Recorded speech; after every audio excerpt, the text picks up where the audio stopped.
All deer job এসপিরেন্ট কর্মকর্তা online পরিবারে তোমাদের সকলকে স্বাগত জানাচ্ছি। এটা হবে আমাদের জিকে জিএস এর ক্লাস নাম্বার 9। এর আগে আমরা 8টি ক্লাস করিয়েছি। ভিডিও ডিসক্রিপশনে প্লেলিস্ট বানিয়ে রেখেছি, যারা দেখোনি অবশ্যই দেখে নেবে।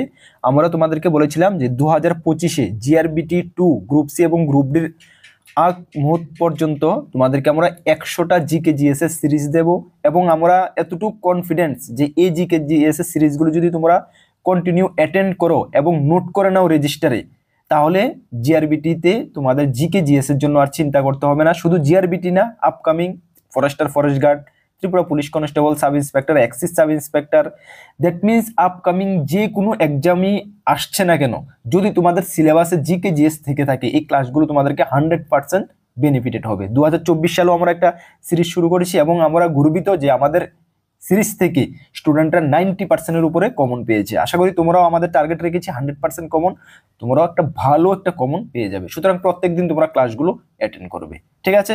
চলো ক্লাসটি ডিটেল শুরু করার আগে তোমাদেরকে বলে দিই, তোমরা যারা এই চ্যানেলে প্রথমবার এসেছো, এই চ্যানেলে আমরা গভর্নমেন্ট জব ইনফরমেশন এবং বিভিন্ন কম্পিটিটিভ এক্সামের প্রিপারেশন করিয়ে থাকি। যদি তুমি কোনো গভর্নমেন্ট জব খুঁজছো বা কোনো কম্পিটিটিভ এক্সামের প্রিপারেশন বানাচ্ছো, তাহলে অবশ্যই কর্মবার্তা অনলাইন চ্যানেলটিকে সাবস্ক্রাইব করে পাশের অল অপশনাল বেলটিকে প্রেস করে রাখবে। এতটুকু আমরা দায়িত্বের সঙ্গে বলতে পারি, সঠিক সময়ে সঠিক ইনফরমেশন কর্মবার্তা অনলাইন তোমাদের কাছে পৌঁছে দেবে। তাছাড়া তুমি যদি বিভিন্ন এক্সামের প্রিপারেশন করছো, upcoming JRBT 2, group C, group D, forester, forest guard, fire service, jail police, Tripura police constable, Tripura police sub inspector বা এক ব্যাটালিয়ন টিএসআর নিয়োগ করা হচ্ছে, সেখানে railway, group D NTPC, high court LDC, personal assistant, SSC, almost all এক্সামের full quality maintain notes আমাদের কাছে রয়েছে। যদি আমাদের নোটগুলো নিয়ে পড়তে হয়, আমাদের হোয়াটসঅ্যাপ নাম্বার দেখতে পাচ্ছ 9612998930, এই নাম্বারে যোগাযোগ করে পিডিএফ ফরম্যাট নোট অ্যাভেলেবেল রয়েছে, টেলিগ্রামের মাধ্যমে নিয়ে নেবে। যথেষ্ট কোয়ালিটি মেনটেন করেছি, ভালো রেসপন্স পাবে।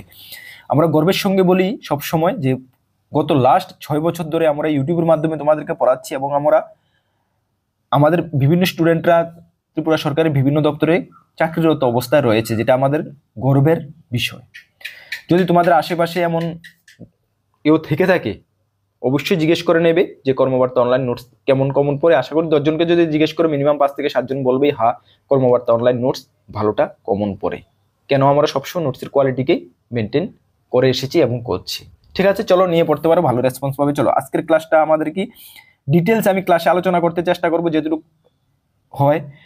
আর তোমাদেরকে বলবো এই ক্লাসগুলোর জন্য 100টা সিরিজের জন্য তুমি একটা নোটবুক বানিয়ে নাও এবং নোটবুকের মধ্যে নোট করতে থাকো। সারা জীবনের জন্য কাজে আসবে, চাকরি পাওয়ার পরও তোমার কাজে আসবে। তুমি কেউ যদি পড়াতে চাও পড়াতে পারবে, হেল্প হবে, অনেকটা হেল্প হবে। ঠিক আছে, চলো আজকের প্রথম কোশ্চেনটা কি দেখো, সবচেয়ে ভারী গ্যাস কোনটি? আমি বেঙ্গলি ইংলিশ দুটোটা ভার্সন রেখেছি, তোমরা যেটাতে কমফোর্টেবল এটা তোমরা দেখে নোট করে নেবে। আমাদের স্টুডেন্ট ম্যাক্সিমাম স্টুডেন্টই বেঙ্গলি, সুতরাং আমি বেঙ্গলিতে ডিসকাস করছি। ঠিক আছে, চলো সবচেয়ে ভারী গ্যাস কোনটি? সবচেয়ে ভারী গ্যাস হলো অপশন এ। সঠিক উত্তর কি হয়ে যাবে? হাইড্রোজেন। যারা যারা অবশ্যই কমেন্টস করবে, তাহলে তোমাদের একটা প্র্যাকটিস হয়ে যাবে। ঠিক আছে, মক টেস্ট টাইপের একটা প্র্যাকটিস হয়ে যাবে। সবচেয়ে ভারী গ্যাস হলো কি? হাইড্রোজেন। হাইড্রোজেন সংকেত তো আমরা সকলে জানি H2, ঠিক না? H2 হলো হাইড্রোজেনের গ্যাস। ঠিক আছে, এই হাইড্রোজেনের সংকেত। ওকে, চলো আচ্ছা, এই সবচেয়ে ভারী গ্যাস হলো হাইড্রোজেন, ঠিক না? সরি, সবচেয়ে ভারী গ্যাস হাইড্রোজেন না, আমি রং বলেছি। সবচেয়ে হালকা গ্যাস হবে হাইড্রোজেন, আমি ওটা বলে দিয়েছি। সবচেয়ে হালকা গ্যাস হলো হাইড্রোজেন। এখানে আমরা কি কোশ্চেন রেখেছি? সবচেয়ে ভারী গ্যাস। সবচেয়ে ভারী গ্যাস হলো রেডন। ঠিক আছে, রেডন। দেখো আনসারটা ডাউট রাখবে না, সবচেয়ে ভারী গ্যাস হলো রেডন এবং সবচেয়ে হালকা গ্যাস হলো হাইড্রোজেন। ঠিক আছে, আমি হাইড্রোজেন বলে দিয়েছি। ঠিক আছে, সরি, হাইড্রোজেন না, হাইড্রোজেন হলো সবচেয়ে হালকা গ্যাস। ঠিক আছে, আর সবচেয়ে ভারী গ্যাস হলো কি? রেডন। অপশন বি হবে সঠিক উত্তর। এই 1 নম্বর কোশ্চেনের সঠিক উত্তর কি? রেডন। অপশন বি হবে সঠিক উত্তর। বুঝতে পারছো? এবং সবচেয়ে হালকা গ্যাস হলো হাইড্রোজেন, আমরা জানি, যেটা সংকেত হলো H2। ওকে, চলো নেক্সট কোশ্চেন দেখো, 2 নম্বর কোশ্চেনটা। প্রথম কোন ব্যক্তি চাঁদে পদার্পণ করেন? Very important question. প্রথম কোন ব্যক্তি চাঁদে পদার্পণ করেন? দেখো আমাদের হোয়াটসঅ্যাপ নাম্বার রয়েছে, নোট করে রেখে দাও যাদের প্রয়োজন। ঠিক আছে, সবচেয়ে কোন ব্যক্তি চাঁদে প্রথম পদার্পণ করেন, মানে চাঁদে প্রথম কোন ব্যক্তি চাঁদে গিয়েছিলেন? ঠিক আছে, মহাকাশে। ভেরি ইম্পর্টেন্ট কোশ্চেন কিন্তু। ঠিক আছে, সঠিক উত্তর কি হবে? সঠিক উত্তর হয়ে যাবে নীল আর্মস্ট্রং, এটা আমরা জানি, ছোট থাকতে আমরা পড়ে এসেছি। নীল আর্মস্ট্রং ইনি হলো একজন আমেরিকান, ঠিক আছে, নীল আর্মস্ট্রং আমেরিকান, উনি প্রথম চাঁদে গিয়েছিলেন বা উনি প্রথম মহাকাশ পাড়ি দিয়েছিলেন, ঠিক আছে। কত সালে দিয়েছিলেন? 1969-এ, 1969-এ, যদিও 20 জুলাই 1969-এ, ঠিক আছে। উনি প্রথম আমেরিকান যিনি মানে আমেরিকান, উনি আমেরিকান বাট সারা বিশ্বের মধ্যে উনি প্রথম চাঁদে পদার্পণ করেছিলেন, ঠিক আছে। প্রায় 14 ঘন্টা 8 দিন উনি চাঁদে মানে ছিলেন, 14 ঘন্টা 8 দিন, ঠিক আছে। আচ্ছা, এখন হলো কথা হলো আমাদের মনে কোশ্চেন জাগবে, উনি তো আমেরিকান, তাহলে আমাদের ভারতীয়দের মধ্যে কে প্রথমে মহাকাশ পাড়ি দিয়েছিলেন? আমাদের ভারতীয়দের মধ্যে সকলে আমরা জানি রাকেশ শর্মা, ঠিক না? রাকেশ শর্মা আমাদের ভারতীয়দের মধ্যে প্রথম চাঁদে পদার্পণ করেছিলেন, ঠিক আছে। নোট করে রাখো, ভারতীয়দের মধ্যে হলো রাকেশ শর্মা, আর বাকি ওনার সম্বন্ধে নোট করে রাখো, ভেরি ইম্পর্টেন্ট কোশ্চেন কিন্তু, ঠিক আছে। চলো নেক্সট কোশ্চেনটা দেখো, 3 নম্বর কোশ্চেন, পশ্চিমবঙ্গের সর্বোচ্চ শৃঙ্গের নাম কি? পশ্চিমবঙ্গের সর্বোচ্চ শৃঙ্গের নাম কি? কোশ্চেনটা অনেকবার অনেক কম্পিটিটিভ এক্সামে এসেছে। আচ্ছা, তোমাদেরকে আমি বলে দিই, আমরা ক্লাসের যে কোশ্চেনগুলো রাখছি সবগুলো মিক্সড বেসিসে থাকবে, যেখানে হিস্টোরি থাকবে, জিকে থাকবে, হিস্টোরি থাকবে, জিওগ্রাফি থাকবে, পলিটি থাকবে, স্ট্যাটিক্যাল পার্ট থাকবে, জেনারেল সায়েন্স থাকবে, সব ধরনের কোশ্চেন যেগুলো তোমাদের পরীক্ষার জন্য খুবই গুরুত্বপূর্ণ, এবং লাস্ট 15 থেকে 20 বছরের বিভিন্ন এক্সামের যে ঘাটাঘাটি করে যে কোশ্চেনগুলো এসেছে সেই কোশ্চেনগুলো আমরা উঠিয়ে এনেছি, ঠিক আছে। এর মধ্যে অনেক কোশ্চেন রিপিটেড থাকতে পারে, কেন মানে সবগুলো প্রিভিয়াস ইয়ারের কোশ্চেন পত্র উঠিয়ে এনেছি, ম্যাক্সিমাম আমি রিপিটেড না রাখারই চেষ্টা করছি, বাট 1-2টা কোশ্চেন রিপিটেড হয়ে যেতে পারে, একটু তোমরা দেখে নেবে, ঠিক আছে। চলো, পশ্চিমবঙ্গের সর্বোচ্চ শৃঙ্গের নাম কি? কি হবে সঠিক উত্তর? পশ্চিমবঙ্গের সর্বোচ্চ শৃঙ্গ হলো সান্দাকুফু, হ্যাঁ, সান্দাকুফু, অপশন ডি হবে সঠিক উত্তর। সান্দাকুফু উচ্চতা কত? উচ্চতা হলো 2636 মিটার, ঠিক আছে, 2636 মিটার হলো উচ্চতা, ঠিক আছে। Very important question. চলো 4 নম্বর কোশ্চেনটা দেখো, সুষম খাদ্য কার্বোহাইড্রেট, ফ্যাট ও প্রোটিনের অনুপাত কত? সুষম খাদ্যে কার্বোহাইড্রেট, ফ্যাট ও প্রোটিনের অনুপাত কত? একটা সুষম খাদ্যের মধ্যে এই এই যে কার্বোহাইড্রেট, ফ্যাট এবং প্রোটিনের কতটুকু অনুপাত থাকে? কি হবে সঠিক উত্তর? সঠিক উত্তর হয়ে যাবে 4:1:1, ঠিক আছে। কার্বোহাইড্রেট থাকবে 4%, 1% থাকবে ফ্যাট, এবং প্রোটিন থাকবে 1%, মানে 4:1:1 অনুপাতে থাকবে সুষম খাদ্যের মধ্যে কার্বোহাইড্রেট এবং ফ্যাট ও প্রোটিন, তাহলে এটা সুষম খাদ্য, ঠিক আছে। বুঝতে পারছো? কোনো ডাউট নেই? ওকে, ভেরি ইম্পর্টেন্ট কোশ্চেন। চলো নেক্সট কোশ্চেনটা দেখো, 5 নাম্বার কোশ্চেন, চিপকু আন্দোলন কিসের সঙ্গে জড়িত? এই যে চিপকো আন্দোলনটা, এটা কিসের সঙ্গে জড়িত? তোমরা পিকচার দেখে তোমাদের মানে বুঝতে পারছো, আর পিকচার পরীক্ষা তো আর পিকচার থাকবে না, ঠিক আছে। দেখো চিপকো আন্দোলন কিসের সঙ্গে জড়িত, তোমরা কমেন্টস করো, পিকচার দেখে দেখি তোমরা কমেন্টস করতে পারো কিনা। কি হবে সঠিক উত্তর? এই আন্দোলনটা 1970 সালে হয়েছিল। কত সালে? 1970 সালে। বলে দিয়েছি কিসের সঙ্গে। দেখো এটা হলো চিপকো আন্দোলন, অ্যাকচুয়ালি তোমার বন সংরক্ষণ, হ্যাঁ, তোমরা দেখতে পাচ্ছ এই যে ওমেনরা বনকে মানে একটা ট্রিকে ঘিরে রেখেছে, এটা বন সংরক্ষণ। এটা 1970 সালে কি হয়েছিল, মানে বিভিন্ন কোম্পানি বা যাই হোক, মানে বিভিন্ন কোম্পানি বা কিছু দ্বারা এই বনকে ধ্বংস করছিল, এই গাছগাছরাকে হিউজ পরিমাণ ধ্বংস করা হয়েছিল। সেই কারণে এই মহিলারা কি করেছে, সম্ভবত এটা কেরালাতেই বিশেষ করে প্রভাব দেখা দিয়েছিল, ঠিক আছে। মহিলারা বনকে ঘিরে রেখেছে, না এই বন ধ্বংস করা যাবে না, গাছপালাকে ধ্বংস করা যাবে না, যদি ধ্বংস করা যায় পরিবেশের ভারসাম্য নষ্ট হয়ে যাবে। এইটার নিয়ে একটা আন্দোলন গঠন করা হয়েছিল, আন্দোলন হয়েছিল বড় ধরনের, সেটাই হলো নাম দেওয়া হয়েছিল চিপকো আন্দোলন, ঠিক আছে। এটা বন সংরক্ষণের উপরে বেস করে হয়েছিল, 1970 সালে হয়েছিল। বেসিক্যালি এটা কেরালার সাইডেই হয়েছিল, বেশি প্রভাবটা এটার পড়েছিল, ঠিক আছে, নট কনফার্ম, কেরালার সাইডে এটা হয়েছিল, ঠিক আছে। চলো নেক্সট কোশ্চেনটা কি দেখো, 6 নম্বর কোশ্চেন, নিম্নলিখিতদের মধ্যে কাকে এশিয়ার আলো বলা হয়? এশিয়ার আলো বলা হয়। দেখো আমি তোমাদেরকে একটি কথা বলি, এটা আমাদের 9 নাম্বার ক্লাস, 100টা ক্লাস আমি তোমাদের জিআরবিটির আগ পর্যন্ত আমি এনি হাউ করিয়ে দেবো। এখন ক্লাসগুলো রেগুলার আসছে না, ঠিক আছে। আমি অ্যাকচুয়ালি মানে কি বলবো, সরি, মানে আমি টোটালি সময় মানে করে উঠতে পারি না যে তোমাদেরকে ক্লাসগুলো রেগুলার বেসিসে দেবো, ঠিক আছে।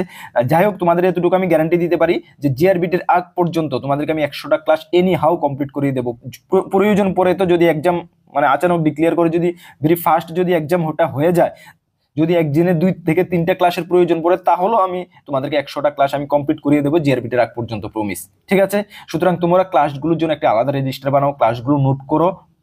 আর জিআরবিটি তোমরা জানো, যদি ক্লিয়ার করতে হয়, জিআরবিটি না যে কোনো এক্সাম যদি তোমাদের ক্লিয়ার করতে হয়, জিকে জিএস যদি তুমি স্ট্রং না করো, স্ট্রংলি পারফরমেন্স না করো, ভালো স্কোর না করতে পারো, ক্লিয়ার তোমার করা মানে বহুত মানে কঠিন হয়ে যাবে, ইম্পসিবল হয়ে যাবে, ঠিক আছে। সুতরাং জিকের উপর ফোকাস করো। আর জিআরবিটি গ্রুপ সি তো দেখছো 170 মার্কের মধ্যে 100 মার্কই জিকে জিএস, তো সুতরাং ভালো করে করো, সে কারণে আমরা জিকে জিএস এর উপরে ফোকাসটা বেশি করেছি, ঠিক আছে। আর আমাদের কাছে একদম ফুল কমপ্লিট সলিড নোটস রয়েছে, নিয়ে পড়তে পারো, ক্লাসগুলো অ্যাটেন্ড করো, একদম মানে আমরা খুবই কনফিডেন্সলি বলতে পারি যে তোমাদের টার্গেট পর্যন্ত তোমরা পৌঁছে যাবে, ঠিক আছে। চলো, নিম্নলিখিতর মধ্যে কাকে এশিয়ার আলো বলা হয়? কি হবে সঠিক উত্তর? 6 নম্বর কোশ্চেন, কাকে এশিয়ার আলো বলা হয়? ইয়েস, বুদ্ধদেবকে এশিয়ার আলো বলা হয়, ঠিক আছে। অপশন বি হবে সঠিক উত্তর। যারা বি নাম্বার কমেন্টস করেছে একদম সঠিক কমেন্টস করো তোমরা, এটা একটা মক টেস্ট টাইপের তোমাদের হয়ে যাবে। ভারতীয় সংবিধানের মৌলিক অধিকারগুলি সাময়িকভাবে বাতিল করা হতে পারে, মানে ভারতের যে আমাদের মৌলিক অধিকারগুলো, আমাদের মৌলিক অধিকারগুলো কি জানো তো তোমরা? মৌলিক অধিকারগুলো সাময়িকভাবে কখন বাতিল করা হতে পারে? আর্থিক জরুরি অবস্থার সময়, না জাতীয় জরুরি অবস্থার সময়, রাজ্য জরুরি অবস্থার সময়, না উপরের কোনোটি নয়? ভেরি ইম্পর্টেন্ট, আমরা সকলে জানি, একদম বেসিক কোশ্চেন, সেটা জাতীয় জরুরি অবস্থার সময়। যখন জাতীয় জরুরি অবস্থা লেগে যায়, যেমন দেখেছো আমাদের যে কিছুদিন আগে ইন্ডিয়া পাকিস্তানের মধ্যে কি একটা ভাব হয়ে অবস্থা হয়েছিল, যাই হোক, যখন জাতীয় মানে আর্থিক জরুরি অবস্থা, জাতীয় জরুরি অবস্থার মানে লেগে যায়, তখন কিন্তু আমাদের যে মৌলিক অধিকারগুলো সেগুলোকে বাতিল করা হতে পারে, ঠিক আছে। তাহলে আমাদের মৌলিক অধিকার কি কি সকলেই আমরা জানি, একটু তোমরা জেনে নাও যে ভারতের 12 থেকে 35 নং ধারাতে, আর্টিকেলের 12 থেকে 35, ভারতের সংবিধানের 12 থেকে 35 নং ধারাতে মৌলিক অধিকারগুলি উল্লেখ আছে, ঠিক আছে। কত নং আর্টিকেলে এটা পরীক্ষা আসে, আমাদের মৌলিক অধিকারগুলি সংরক্ষিত রয়েছে 12 থেকে 35 নং ধারাতে মৌলিক অধিকারগুলি সংরক্ষিত রয়েছে, ঠিক আছে। এটা আমরা অনেকে জানি, যখন আমি পলিটিক্যাল ক্লাস করিয়েছি অনেকবার আলোচনা করেছি, মৌলিক অধিকারগুলি কি কি সেটা আলোচনা করেছি। তারপরে একটু আলোচনা করে দিই, আমাদের মৌলিক অধিকারগুলো কি কি: সাম্যের অধিকার 1 নম্বরে, 2 নম্বরে স্বাধীনতার অধিকার, 3 নম্বরে শিক্ষার অধিকার, 4 নম্বরে শোষণের বিরুদ্ধে অধিকার, 5 নম্বরে ধর্মীয় স্বাধীনতার অধিকার এবং সংবিধান প্রতিকারের অধিকার। এটি হলো আমাদের মৌলিক অধিকার। আমরা সকলে জানি, বেসিক একদম আমরা মানে বেসিক্যালি এটা সম্ভবত 6 না 7 নিয়ে আমরা ফার্স্ট পেয়েছি, ঠিক না? একদম মানে ভেরি ইম্পর্টেন্ট কোশ্চেন, ঠিক আছে। চলো 8 নম্বর কোশ্চেনটি কি দেখো, জীব বৈচিত্র্য সংরক্ষণ আইনটি পাস কবে হয়েছিল? জীব বৈচিত্র্য সংরক্ষণ আইন কবে পাস হয়েছিল? সেটা পাস হয়েছিল তোমার 2002 সালে, ঠিক আছে। 2002 সালে জীব বৈচিত্র্য সংরক্ষণ আইনটি পাস হয়েছিল, এবং তুমি মনে রাখবে যে 1972 সালে এটি মানে পাস হয়েছিল, ঠিক আছে।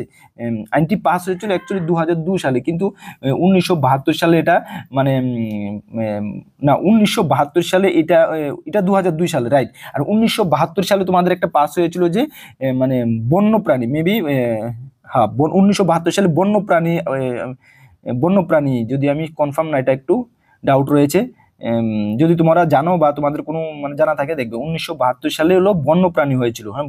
জীব বৈচিত্র্য হয়েছিল 2002 সালে, এটা কনফার্ম আইন। আর 1972 সালে হয়েছিল বন্যপ্রাণী সংরক্ষণ আইন, এটা পাস হয়েছিল, ঠিক আছে। বাট নট আমি শিওর, ঠিক আছে। যদি আমার কোনো ভুল হয়ে থাকে তুমি অবশ্যই কমেন্টস করে জানিয়ে দেবে, বা যদি রাইট হয় সেটাও কমেন্টস করে জানিয়ে দেবে, ঠিক আছে। 1972 সালে, ঠিক আছে। চলো নেক্সট কোশ্চেনটা দেখো, 9 নম্বর কোশ্চেন। ভারতের প্রথম পঞ্চবার্ষিকী পরিকল্পনা কত সালে হয়েছিল? ভেরি ভেরি ইম্পর্টেন্ট, কতবার কত কম্পিটিটিভ এক্সামে মানে এসেছে, মানে কি বলবো, গোনার বাইরে, ঠিক আছে। ভারতের প্রথম পঞ্চবার্ষিকী পরিকল্পনা কত সালে হয়েছিল? সঠিক উত্তর কি হবে? সঠিক উত্তর হয়ে যাবে 1951 সালে ফার্স্ট পঞ্চবার্ষিকী পরিকল্পনা হয়েছিল, ঠিক আছে, 1951 সালে। অপশন সি হবে সঠিক উত্তর। ভেরি ইম্পর্টেন্ট কোশ্চেন, ঠিক আছে। চলো নেক্সট কোশ্চেন। গোদাবরী সবচেয়ে বেশি অতিক্রম করে যে রাজ্য, মানে গোদাবরী নদী কোন রাজ্যে সবচেয়ে বেশি অতিক্রম করেছিল? কি হবে সঠিক উত্তর? সঠিক উত্তর হয়ে যাবে মহারাষ্ট্র, হ্যাঁ, মহারাষ্ট্র। অপশন ডি হবে সঠিক উত্তর, ঠিক আছে। আর গোদাবরীকে তো তোমরা জানো, দক্ষিণ ভারতের দীর্ঘতম নদী কি? গোদাবরী, ঠিক না? কোশ্চেন আসে যে দক্ষিণ ভারতের দীর্ঘতম নদী কি? গোদাবরী নদী দক্ষিণ ভারতের দীর্ঘতম নদী, ঠিক আছে। অপশন, এটার আনসার হবে অপশন ডি, সঠিক উত্তর, ঠিক আছে। চলো নেক্সট কোশ্চেনটা দেখো, 11 নম্বর কোশ্চেন। কলকাতায় কবে মেট্রো রেল চালু হয়? অনেকবার অনেক এক্সামে এসেছে। কলকাতায় ফার্স্ট কবে মেট্রো রেল চালু হয়? সঠিক উত্তর হয়ে যাবে 1984 সালে, হ্যাঁ, 1984 সালে কলকাতায় প্রথম মেট্রো রেল চালু হয়েছিল। অপশন এ হবে সঠিক উত্তর। ভেরি ইম্পর্টেন্ট কোশ্চেন, ঠিক আছে। চলো নেক্সট কোশ্চেন দেখো, 12 নম্বর কোশ্চেন। কি বলা হয়েছে? জয় হিন্দ দ্বারা সম্ভাব্য করার প্রথা কে চালু করেন? যেমন আমরা মানে কেউ দেখলে জয় হিন্দ স্যার, ঠিক না? বিশেষ করে এটা মানে প্রচলনটা দেখা যায়, সকলেই আমরা বলি, তারপরে ফৌজের মধ্যে এটা বেশি দেখা যায়, ঠিক না? ডিফেন্স ফৌজের মধ্যে যে কেউ দেখলে সিনিয়র বা সমতুল্য, বা কেউ দেখলে জয় হিন্দ বা জয় হিন্দ স্যার, এভাবে আমরা সম্বোধন করি, সম্ভাষণ করি, ঠিক না? এটা এই প্রথাটা কে চালু করেন? Very important question. এই প্রথাটা কে চালু করেন? এই প্রথাটা চালু করেন সুভাষচন্দ্র বোস। সুভাষচন্দ্র বোস, হ্যাঁ, ভেরি ইম্পর্টেন্ট কোশ্চেন কিন্তু, ঠিক না? জয় হিন্দ, হ্যাঁ। কে চালু করেন? সুভাষচন্দ্র বোস। অপশন সি হবে সঠিক উত্তর, ঠিক আছে। চলো নেক্সট কোশ্চেনটা দেখো, 13 নম্বর কোশ্চেন। কে বল্লভভাই প্যাটেলকে সর্দার আখ্যা দিয়েছিলেন? আমরা সকলে জানি সর্দার বল্লভভাই প্যাটেল, সর্দার বলি। কে আখ্যা দিয়েছিলেন? একদম বেসিক, সকলে জানি আমরা, মহাত্মা গান্ধী। মহাত্মা গান্ধী বল্লভভাই প্যাটেলকে সর্দার নামে আখ্যা দিয়েছিলেন, বা একটা উপাধি বলতে পারো, সেটা দিয়েছিলেন। অপশন সি হবে সঠিক উত্তর, ঠিক আছে, সর্দার বল্লভভাই প্যাটেলকে, ঠিক আছে। আর এটা আমরা জানি যে লৌহ বা আয়রনম্যান কাকে বলা হয়, সেটাও কিন্তু সর্দার বল্লভভাই প্যাটেলকেই লৌহম্যান বা আয়রনম্যান বলা হয়, ঠিক না? লৌহ মানব বা আয়রনম্যান সর্দার বল্লভভাই প্যাটেলকেই বলা হয়, ঠিক আছে। চলো 14 নম্বর কোশ্চেন। 1940 সালে আগস্ট প্রস্তাব পেশ করেছিলেন। 1940 সালে আগস্ট প্রস্তাব কে পেশ করেছিলেন? কি হবে সঠিক উত্তর? 14 নম্বর কোশ্চেন, 14 নম্বর হবে লর্ড লিনথিস্কু হবে, হ্যাঁ, অপশন ডি হবে সঠিক উত্তর, ঠিক আছে। লর্ড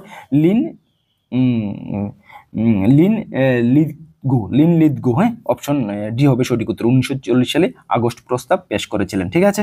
চলো নেক্সট কোশ্চেনটা দেখো, 15 নম্বর কোশ্চেন। কোন বিখ্যাত মুঘল সম্রাট দিল্লির লাল কেল্লা নির্মাণ করেছিলেন? আমরা সকলে জানি, ভেরি ইম্পর্টেন্ট কোশ্চেন। কোন মুঘল সম্রাট দিল্লির লাল কেল্লা নির্মাণ করেছিলেন? সেটা শাহজাহান। শাহজাহানই দিল্লির লাল কেল্লা নির্মাণ করেছিলেন। তাছাড়া তাজমহল, ময়ূর সিংহাসন নির্মাণ করেছিলেন শাহজাহান, ফেমাস কিন্তু, হ্যাঁ। তাহলে কোন মুঘল সম্রাট দিল্লির লাল কেল্লা নির্মাণ করেছিলেন? লাল কেল্লা নির্মাণ করেছিলেন শাহজাহান। তাজমহল নির্মাণ করেছিলেন কে? শাহজাহান। ময়ূর সিংহাসন নির্মাণ করেছিলেন কে? শাহজাহান। পরীক্ষায় আসে, যদি আসে তো আশা করি কোনো প্রবলেম হবে না তোমাদের। ওকে, চলো আজকের ক্লাসে 15টা কোশ্চেন রেখেছি। আশা করি এক্সট্রা ফ্যাক্ট মিলে তোমরা 30-35টা কোশ্চেন পেয়ে গেছো। আশা করি তোমরা নোট করে নিয়েছো। প্রত্যেকটা ক্লাসের প্রত্যেকটা কোশ্চেন নোট করে নেবে, তাহলে দেখবে পরীক্ষার আগ মুহূর্তে তুমি অটোমেটিক রিভাইজ করে দিয়ে যাবে, মানে 1-2বার রিভাইজ করলে হবে। এবং ক্লাসের মাধ্যমেই তোমাদেরকে আমি সব ক্লাসে চেষ্টা করি যে 40-50% তোমাদের ক্লাসের মাধ্যমেই শিখিয়ে দেওয়ার জন্য, ঠিক আছে। চলো, আর নোট যদি না করো পরীক্ষার আগ মুহূর্তে এগুলো তো পাবে না, দুদিন পরে ভুলে যাবে, কোনো লাভ হবে না। ওকে, চলো আবারও বলছি, 2025 সাল গোল্ডেন ইয়ার হয়ে আসছে তোমাদের জন্য। নিজেকে ঠিকঠাকভাবে প্রিপেয়ার করো, যে কোনো মোমেন্টে যে কোনো এক্সামে বসে যেহেতু তুমি সাকসেস পেতে পারো। তার জন্য আমরা কর্মবার্তা অনলাইন অলওয়েজ তোমাদের সঙ্গে রয়েছি। আমাদের দ্বারা যেটুকু হেল্প হয় আমরা বেটার থেকে বেটার তোমাদেরকে হেল্প করতে চেষ্টা করব। তার জন্য আমাদের ফ্রি ইউটিউব ক্লাস করতে পারো। ম্যাথ, রিজনিং, জিকে, জিএস এর ক্লাস চলছে, ইংলিশের ক্লাসও আমি শুরু করাবো। তাছাড়া আমাদের কাছে রয়েছে ফুল কোয়ালিটি মেনটেন নোটস। যদি নিয়ে পড়তে হয় আমাদের হোয়াটসঅ্যাপ নাম্বার দেখতে পাচ্ছ 9612998930। এই নাম্বার যোগাযোগ করে PDF format note only available রয়েছে, টেলিগ্রামের মাধ্যমে নিয়ে নেবে। নতুন দর্শক হয়ে থাকলে অবশ্যই চ্যানেলটিকে সাবস্ক্রাইব করে পাশের অল অপশনাল বেলটিকে প্রেস করে রাখবে। এবং তোমাদের কাছে একটা অনুরোধ থাকবে, ক্লাসটি অবশ্যই তোমরা তোমাদের বিভিন্ন সোশ্যাল মিডিয়া প্ল্যাটফর্মে প্লিজ শেয়ার করে দাও, ঠিক আছে। চলো নেক্সট কোন গুরুত্বপূর্ণ আপডেট তোমাদের সঙ্গে দেখা হবে। সকলকে বেস্ট অফ লাক। জয় হিন্দ, বন্দে মাতরম।